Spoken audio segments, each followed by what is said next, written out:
최근 20대와 30대를 MZ세대라고 합니다.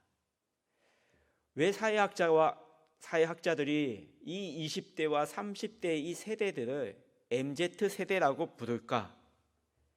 MZ세대라고 부르는 가장 특징 중에 하나는 기존 세대와 가치관과 또 삶의 방식이 다르기 때문이라고 합니다. 20대에서 30대 이 MZ세대가 기성세대와 어떤 부분에서 그렇게 큰 차이가 있을까 살펴봤더니 소비 부분에서 차이가 있다는 겁니다. 소비에 대한 개념이 기성세대와 MZ세대에서 크게 차이가 난다고 합니다. 제품을 구매할 때 기성세대는 가성비를 중요시 여깁니다. 이게 좋은지 또 얼마가 소비가 되는지 그 가성비를 중요시하고 제품을 구입을 하는데 20대와 30대 이 MZ세대는 가성비보다는 가치와 신념에 아주 적극적으로 표현한다고 합니다. 이 제품에 어떤 가치가 있을까? 이 제품에 만드는 그 뒤에 있었던 제작자들이 얼마나 어떤 신념을 가지고 이 제품을 만들었는가, 여기에도 중점을 둔다는 겁니다. 그래서 최근에 작년이죠, 이 MZ세대가 소비 문화를 이끈 사건이 있습니다. 코로나가 한참 진행이 될 때에 일본 제품에 대한 불매 운동이 일어났습니다. 가치와 신념에 차이가 났습니다. 그래서 일본의 대표 제품인 유니클로에 대한 불매 운동이 시작이 되었습니다. 바로 이 MZ의 소비 문화, 소비의 가치관이 드러난 사건입니다. 일이었습니다. 또 하나 이 MZ세대의 소비 문화 중에 하나가 바로 선한 영향력의 소비 트렌드라고 합니다. 선한 영향력, 우리가 교회에서 많이 사용하는 단어 아닙니까? 선한 영향력. 이 선한 영향의 소비가 무엇일까 살펴봤더니 이왕 내가 가지고 있는 이 돈으로 소비를 할 때에 이왕 소비하는 것 가치 있게 쓰자라는 겁니다. 이왕 소비할 것 가치 있게 쓰면 나에게도 기쁨과 행복이 찾아온다라는 가치관이라는 겁니다. 그래서 이 선한 영향력 소비 문화 형태로 드러난 것이 무엇이냐면 선한 영향력 가게입니다. 들어보셨습니까? 선한 영향력 가게. 선한 영향력 가게가 뭐냐면 내가 어떤 가게를 운영하고 있습니다. 밥이면 밥, 분식이면 분식, 치킨집이면 치킨집, 그걸 운영하고 있을 때에 결식 아동들에게 내가 만든 음식을 그들에게 공짜로 주겠다라는 겁니다. 어린이들이 어떻게 굶을 수가 있겠느냐?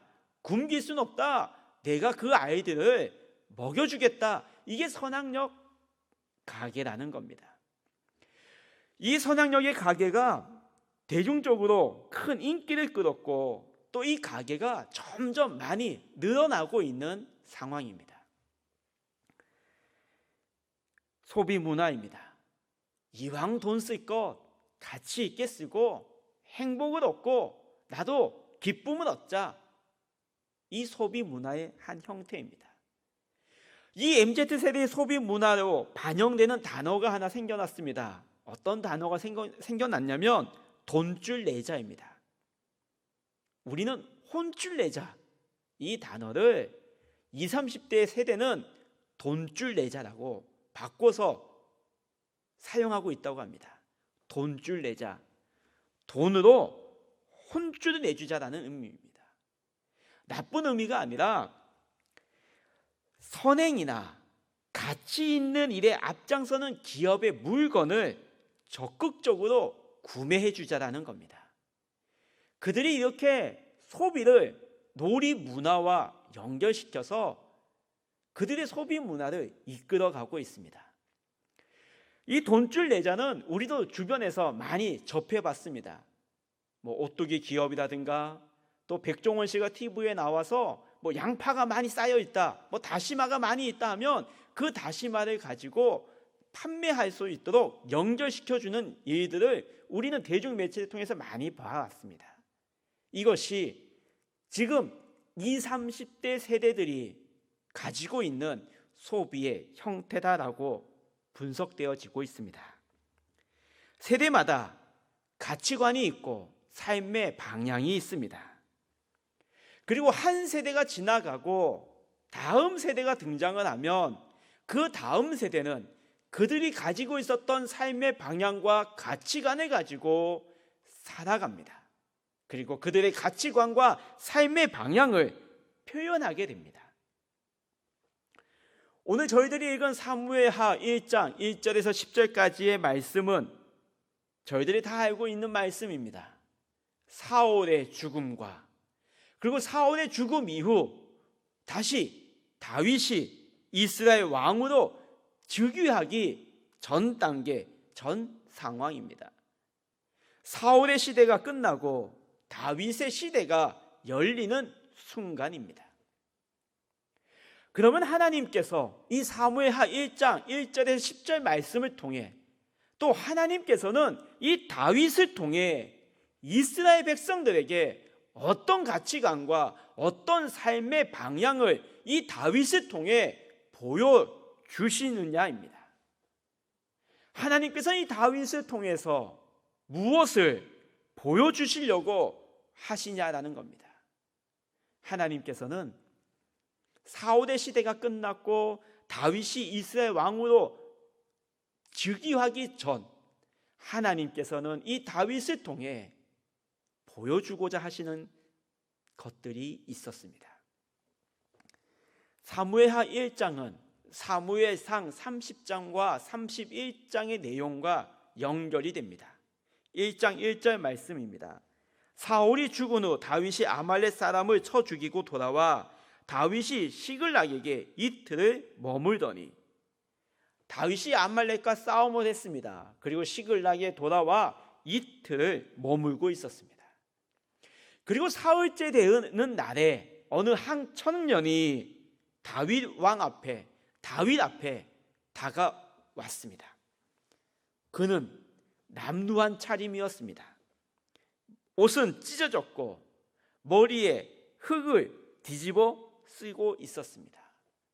그 차림으로 다윗에게 나와 이야기를 합니다. 4절 말씀입니다. 다윗에게 엎드려 절합니다. 그리고 무엇을 얘기합니까? 이스라엘이 블레셋에게 전쟁에서 패했습니다. 그리고 또 하나 더 얘기합니다. 사울 왕과 요나단이 전사했습니다. 이 소식을 다윗에게 전하고 있습니다. 이 소식을 들은 다윗의 마음은 어떠했을까요? 한편으로는 자신을 괴롭혔던 사울이 죽었다는 소식에 아마 안도의 숨을 내쉬었을 것입니다. 나를 그렇게 괴롭혔던 사울 왕이 드디어 죽었구나, 이런 마음이었을 겁니다.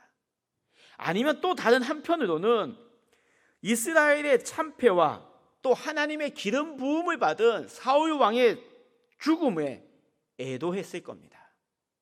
그 애도에 자기의 친구인 요나단의 죽음까지 더 슬픈 마음으로 애도를 했을 겁니다.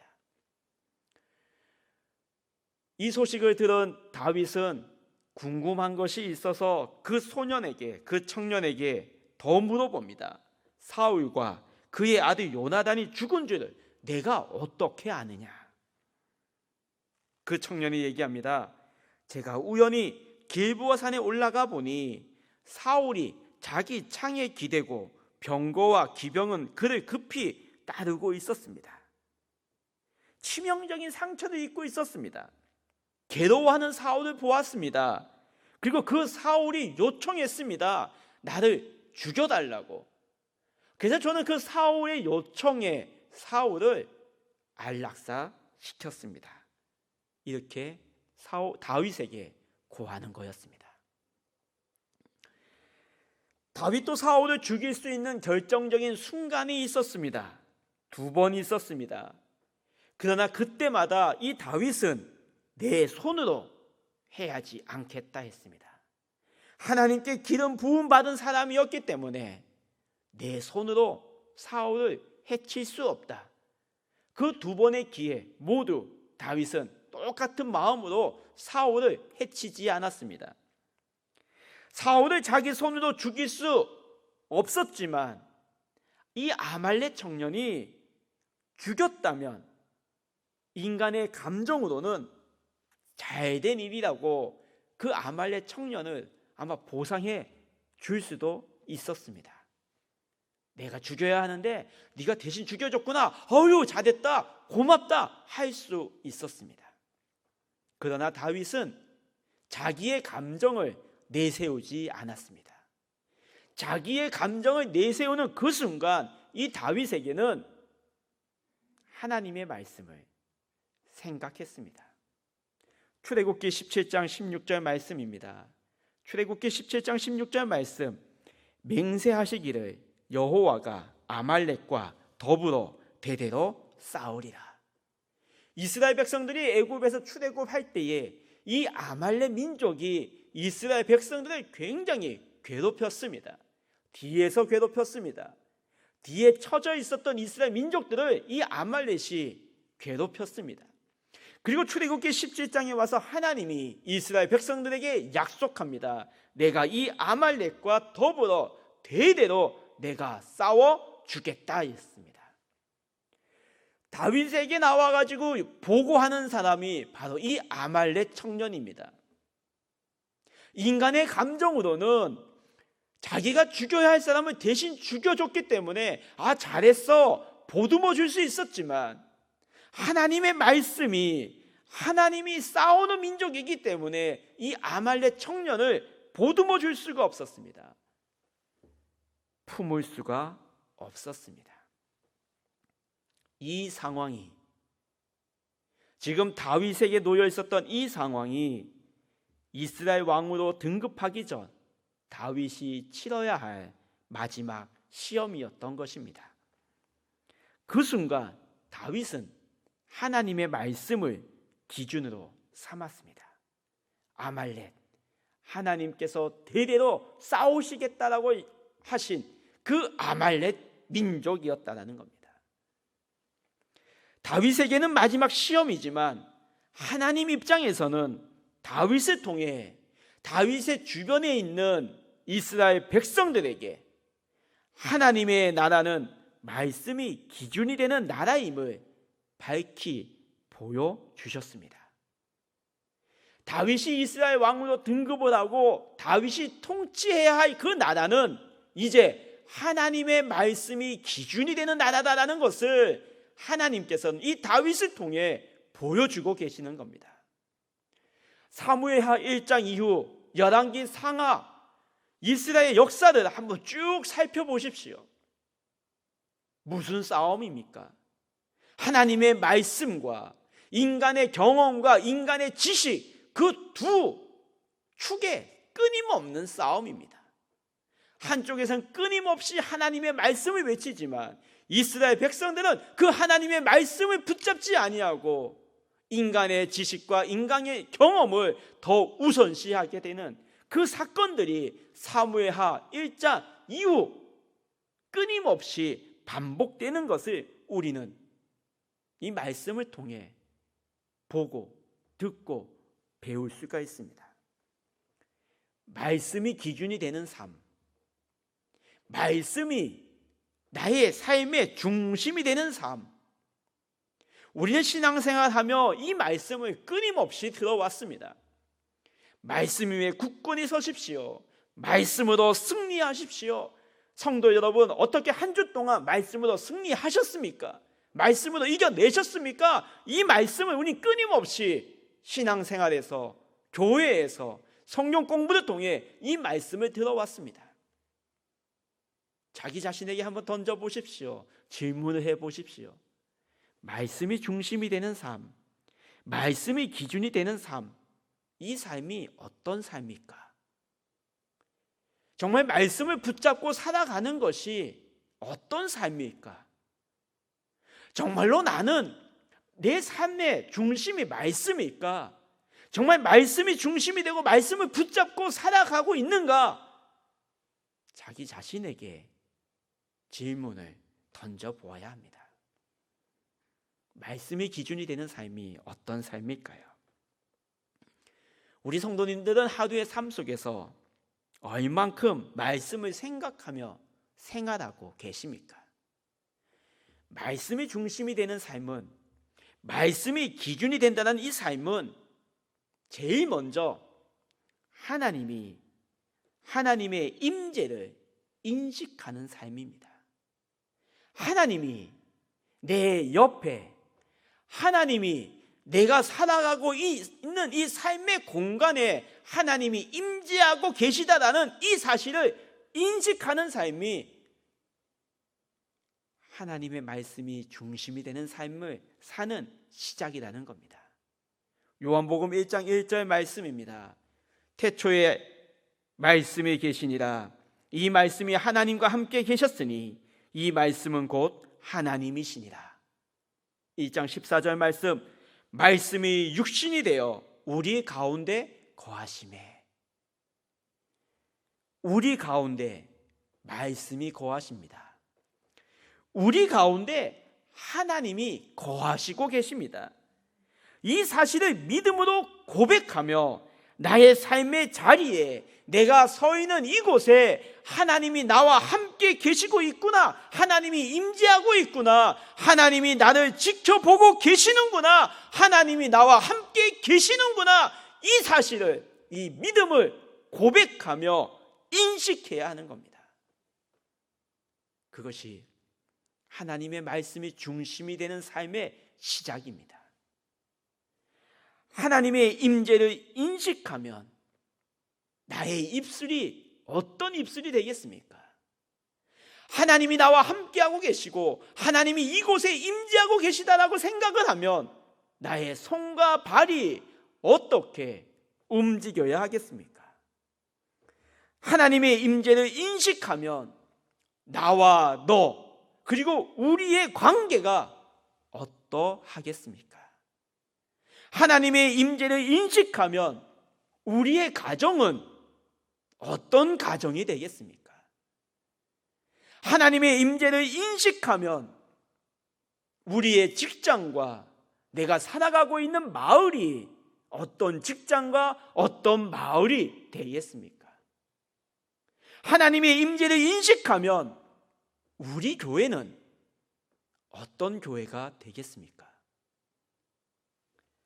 오미동교회 성도 여러분, 하나님의 임재를 인식하며 내 하루의 삶 속에 하나님이 나와 함께 계시고 내 바로 옆에, 내 앞에, 내 뒤에서 나를 지켜 보호해 주신다라는 이 하나님의 임재를 인식하며 하나님의 말씀이, 하나님 앞에서 말씀이 기준이 되는 삶을 사는 우리 성도님들이 됩시다.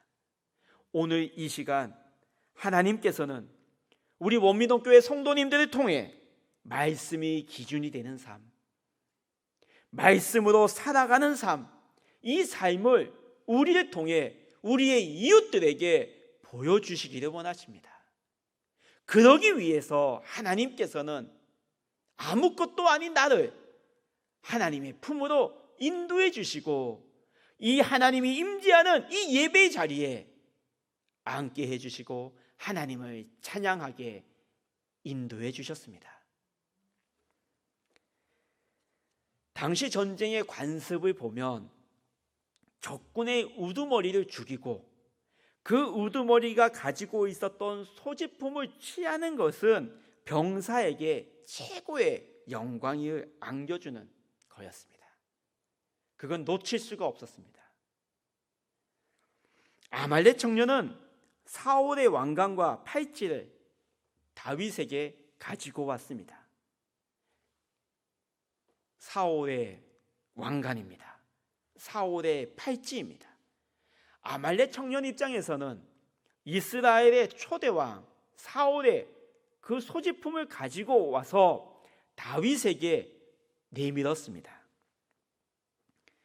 다윗 앞에 내민 왕관은 분명 다윗을 유혹하기에 족한 시험이었습니다. 어떤 시험이었을까요? 우리는 이 다윗을 예수 그리스도의 예표다라고 생각을 합니다. 이 다윗 왕은 예수 그리스도, 이 땅에 오신 예수 그리스도의 예표다. 주님께서도 공생애를 시작하기 전 3가지 시험을 받으셨습니다. 다윗도 이스라엘의 왕으로 즉위하기 전 마지막 시험을 받고 있습니다. 두 시험을 비교해 보면, 예를 들면 다윗이 자기 손으로 사울을 죽일 수 있었던 기회를 예수님께서는 사단의 유혹으로 이 돌을 떡으로 만들어라라는 시험과 비교할 수 있습니다. 이 왕가는 다윗 왕 앞에 나와 있는, 다윗 앞에 내밀어진 이 사울 왕의 왕가는 예수님이 사단에게 시험을 받았던 순식간에 천하 만국을 보이며 이르되 이 모든 권위와 그 영광을 내게 주겠다라는 그 천하의 모든 영광의 그 시험이라고 볼 수가 있습니다. 다윗이 만약에 이 아말렉 청년이 내민 이 왕관을 받고 보상해 주었다면 다윗에게 모든 권세와 영광은 순식간에 가져다 준 자가 하나님이 아니고 이 아말렉 청년임을 인정하는 꼴이 됩니다. 이 순간 다윗은 고민에 빠졌을 겁니다. 나도 기름 부음을 받은 자기 때문에 하나님께서 이 아말렉 청년을 통해 나에게 왕관을 주시는 거 아닐까?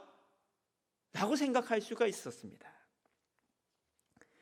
하나님이 이 아말렉 청년을 통해 나에게 왕관을 줄 수도, 이렇게 하나님이 역사할 수도 있겠구나 라고 생각을 할 수 있었습니다.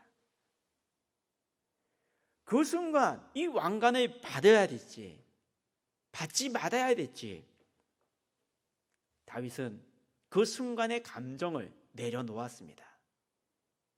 그리고 분별하기 시작했습니다. 과연 이것이 하나님께로부터 나온 사건인지 아니면 이 아말렉 청년에 의한 인간의 사건인지 다윗은 분별했습니다. 6절 말씀입니다. 청년이 이르되 내가 우연히 길보아 산에 올라가 보니 사울이 자기 창에 기대고 병거와 기병은 그를 급히 따르는데, 공동 번역으로 이 말씀을 읽어보면 더 쉽게 이해할 수가 있습니다. 젊은이는 이렇게 대답하였다. 저는 길보아 산에 올라갔다가 사울이 창으로 몸을 버티고 있는 것을 보았는데 적의 병거와 기병대가 뒤쫓고 있었습니다. 이 아말렉 청년이 말하는 대로 적의 병거와 기병대가 뒤쫓고 있었는데 어떻게 이 청년이 병거와 기병대를 따돌리고 평안히 이 사울의 왕관과 팔찌를 가지고 그곳을 탈출할 수 있었을까입니다. 블레셋의 병거와 기병대가 사울 왕을 쫓고 있는데 어느 세월에 사울 왕에 가서 왕관과 팔찌를 가지고 올 수 있었을까? 가지고 올 수 없었다입니다. 또 하나는 사무엘상 31장 말씀에 사울이 마지막에 죽을 때에 할례 받지 않은 민족에게 자기가 죽임을 당할 수가 없다라고 얘기했습니다. 그래서 블레셋 군의 손에 죽지도 않았습니다. 그런데 아말렉 청년의 손에 죽은 사울 이해할 수가 없었습니다. 결론, 다윗은 이 아말렉 청년이 거짓말을 하고 있구나라고 생각했습니다. 하나님의 임재를 인식하고 하나님의 말씀이 내 삶의 기준이 되고 하나님의 말씀, 하나님의 나라와 하나님의 의를 위해 이 상황을 선택해야 할 그 순간 다윗은 분별했습니다. 하나님의 임재를 인식하면, 하나님께 집중을 하면 그 다음 찾아오는 것이 분별이라는 겁니다. 하나님의 말씀인지 세상 사람들의 말씀인지 분별해야 하는 겁니다.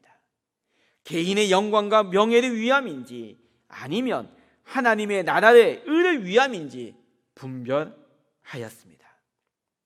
우리는 이 현대를 살아가는 동안 우리의 삶에 영향을 미치는 많은 안과 밖의 힘, 그리고 선택 조건들, 그리고 결정해야 할 그 상황에 마주치고 있습니다. 그 가운데에 우리는 어떻게 바르게 생각하고 어떻게 신실하게 우리의 삶을 살아낼 수 있을까? 우리는 날마다 끊임없이 선택을 내리며 살아가고 있습니다. 그리고 오늘 이 시간까지 우리는 선택을 하고 여기까지 믿음의 길을 걸어왔습니다. 여기에서 하나님이 원하시는 것은 무엇일까? 우리는 끊임없이 이 질문을 던지며 고민하며 이 믿음의 여정길을 걸어가야 합니다. 그리고 결국 우리는 선택을 해야 합니다. 저것보다 이것, 저 행동보다 이 행동을, 그러므로 이 모든 과정에서 영적 분별을 실천한다는 것은 하나님이 세상과 또 우리의 삶 어디에서 일하시는지를 더욱더 알아가는 것입니다. 하나님이 원하시는 것을 더 많이 선택하기를 갈망하는 것입니다. 그리고 우리는 우리의 삶으로 하나님께 응답하는 것입니다. 하나님의 임재를 인식하는 삶, 그 다음에는 하나님이 원하시는 건지 하나님이 원하지 않는 건지 분별하여야 합니다. 다윗의 왕관과 팔찌, 다윗은 그 왕관과 팔찌 앞에서 하나님이 원하시는 것이 무엇인지 분별하였습니다. 그리고 그 분별로 말미암아 죄를 범하지 않았습니다. 하나님께서는 이 다윗을 통해 이제 다윗이 이스라엘 왕으로 즉위를 하고 너희들에게 보여줄 이 하나님의 나라, 다윗이 통치하는 이 이스라엘 나라는 분별하는 나라이다. 하나님의 말씀으로 분별하는 나라다라는 것을 하나님께서는 보여주었습니다. 그리고 그 분별로 하나님께 영광 돌리는 나라임을 나타내 보여주셨습니다. 열왕기 상하 끊임없이 반복되는 사건입니다. 끊임없이 이스라엘 백성들은 하나님의 말씀과 인간의 경험과 지식 그 사이에서 분별하고 선택해야 할 그 역사의 소용돌이 속에 이스라엘 백성들이 놓여 있었습니다. 그 시작, 다윗을 통해서 하나님께서는 그 분별하는 나라, 그것이 하나님의 나라임을, 그 분별을 통해 하나님께 영광을 돌리는 나라임을 다윗을 통해 보여주고 계시고 있습니다. 우리 원민동교회 성도 여러분, 우리의 삶의 자리에서 말씀으로 분별해야 합니다. 내가 선택을 내릴 때에 이 선택이 정말 말씀이 기준이 되었는지, 아니면 나의 감정과 나의 느낌이 앞서가고 있는지, 나의 이 선택이 하나님께 영광을 돌리는 선택인지, 이 선택이 나의 영광을 위한 선택인지, 우리는 끊임없이 하나님, 여기에서 하나님이 원하시는 것이 무엇입니까? 우리 끊임없이 하나님께 질문을 던져야 합니다. 이스라엘 백성들이 하나님의 말씀으로 분별하였던 것처럼 우리의 삶의 자리에서 말씀으로 분별하여 하나님의 계획과 하나님의 의를 이루어 나아가는 우리 원미동교회 성도님들이 다 같이 됩시다. 다윗의 마지막 시험은 두 가지였습니다. 다윗을 자신을 죽이려는 그 박해를 통해서, 또 하나는 다윗 앞에 왕관을 내어 미는 그 유혹을 통해서입니다. 하나님께서는 앞으로 펼쳐질 하나님의 나라, 다윗을 통해서 보여주실 그 하나님의 나라는 하나님의 말씀이 중심이 되고 하나님의 말씀이 기준이 되는 나라, 하나님의 말씀으로 시대를 분별하며 하나님의 의를 이루는 나라임을 다윗을 통해서 보여주셨습니다.